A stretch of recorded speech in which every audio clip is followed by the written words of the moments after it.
Welcome to my channel next point. आज इस video में राज्य व्यवस्था से रिलेटेड 20 इंपॉर्टेंट क्वेश्चन देखेंगे जो सभी कॉम्पिटिटिव एग्जाम में आते हैं।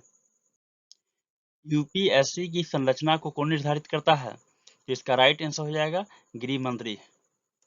यूपीएससी के संरचना को गृह मंत्री निर्धारित करता है। सी इसका राइट आंसर हो जाएगा। राष्ट्रीय एकता परिषद की स्थापना कब की गई? तो राष्ट्रीय एकता परिषद की स्थापना 1964 में किया गया था। स्थापना कौन किए हुए थे? तो देश के पहले प्रधानमंत्री पंडित जवाहरलाल नेहरू, और इसकी अध्यक्षता भारत के प्रधानमंत्री करते हैं। इसका राइट आंसर हो जाएगा डी। निम्नलिखित में कौन सा पद भारत के संविधान में नहीं है? तो राज्यसभा की डिप्टी चेयरमैन, राज्यसभा के जो डिप्टी चेयरमैन होते हैं उनका पद भारत के संविधान में नहीं है।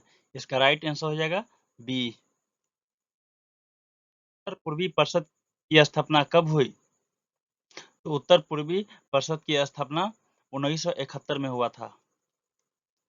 1971 में उत्तर पूर्वी परिषद की स्थापना हुई। इसकी स्थापना संसदीय अधिनियम के तहत भारत की केंद्र सरकार सन 1971 में किए हुए थे। और इसके उत्तर पूर्वी परिषद की जो सदस्य राज्य हैं वो 8 हैं। कौन कौन है? तो अरुणाचल प्रदेश, असम, मणिपुर, मेघालय, मिजोरम, नागालैंड, सिक्किम और त्रिपुरा। राइट आंसर हो जाएगा इसका बी। राष्ट्रपति किन परिस्थितियों में अंतरराज्यीय परिषद बना सकता है? तो इसका राइट आंसर हो जाएगा जब संसद कानून पारित करती है। सी इसका राइट आंसर हो जाएगा। सर्वोच्च न्यायालय न्यायाधीशों की संख्या संशोधन अधिनियम 2008 के बाद सुप्रीम कोर्ट के न्यायाधीश सीजीआई सहित की कुल संख्या क्या है? सी 30। इसका राइट आंसर हो जाएगा सी। निम्नलिखित में कौन सा कथन सही है? संपत्ति का अधिकार एक मौलिक अधिकार है और गोपनीयता का अधिकार एक निहित अधिकार है। संपत्ति का अधिकार एक कानूनी अधिकार है और गोपनीयता का अधिकार एक मौलिक अधिकार है। ये दोनों तो हो नहीं सकता। संपत्ति का अधिकार एक निहित अधिकार है जबकि गोपनीयता का अधिकार कानूनी अधिकार है। तो इसका राइट आंसर हो जाएगा सी। सी इसका राइट आंसर होगा। तमिलनाडु विधान परिषद की स्थापना कब हुई? तो 1983 में। तमिलनाडु विधान परिषद की स्थापना 1983 में हुआ था। इसका राइट आंसर हो जाएगा बी। भारत में सर्वाधिक बार कौन सा आपातकाल लगाया गया? तो भारत में सर्वाधिक बार राजनीति आपातकाल लगाया गया। इसका राइट आंसर हो जाएगा डी। भारत संविधान का सबसे लंबा संशोधन किसे कहा जाता है? तो 51वां। इसका राइट आंसर हो जाएगा डी। भारत संविधान का सबसे लंबा संशोधन 51वां को कहा जाता है। निम्नलिखित में किस अधिनियम से बाद में अंचालिक परिषदों की स्थापना हुई? तो प्रादेशिक पुनर्गठन अधिनियम 1956। इसका राइट आंसर हो जाएगा डी। प्रादेशिक पुनर्गठन अधिनियम के भाग 3 द्वारा किसका गठन किया गया? तो इसका राइट आंसर हो जाएगा परिसीमन आयोग को। परिसीमन आयोग का गठन किया गया।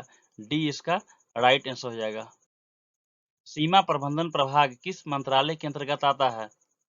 तो गृह मंत्रालय के अंतर्गत आता है सीमा प्रबंधन प्रभाग। इसका राइट आंसर हो जाएगा डी। निम्नलिखित में किसे सुप्रीम कोर्ट ने सार्वजनिक संपत्ति नुकसान रोकथाम अधिनियम 1984 को और प्रभावशाली बनाने के लिए समिति का अध्यक्ष बनाया था? तो इसका राइट आंसर हो जाएगा जस्टिस हंसराज को। बी इसका राइट आंसर हो जाएगा। 1976 में 42वें संविधान संशोधन तक धर्मनिरपेक्ष शब्द संविधान में किस अनुच्छेद को छोड़कर कहीं नहीं था? तो इसका राइट आंसर हो जाएगा बी, सॉरी ए 25। इसका राइट आंसर हो जाएगा ए 25। निम्नलिखित में कौन सा शब्द जोनल परिषद को प्रदर्शित करता है? कानून निर्माता प्राधिकरण। सी इसका राइट आंसर हो जाएगा। मिजोरम को पूर्ण राज्यवाद देने के लिए भारत के संविधान में संशोधन द्वारा निम्नलिखित में से कौन सा अनुच्छेद डाला गया था? अनुच्छेद 371 F। सी इसका राइट आंसर हो जाएगा। निम्नलिखित में गलत कथन छांटिए।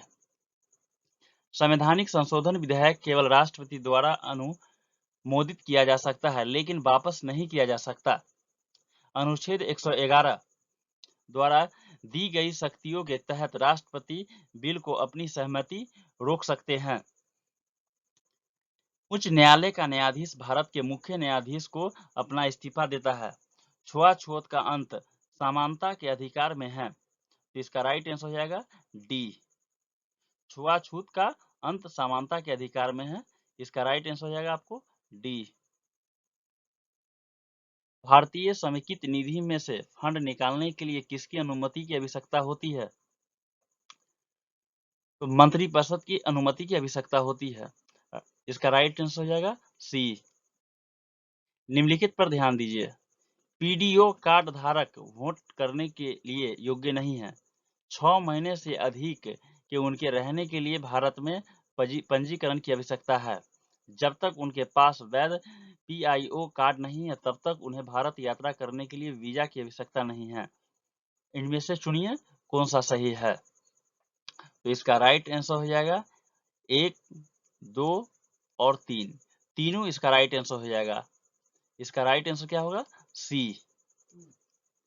चैनल अगर पसंद आया तो चैनल को सब्सक्राइब कीजिए, वीडियो को लाइक कीजिए और कमेंट बताइए कि वीडियो आपको कैसा लगा।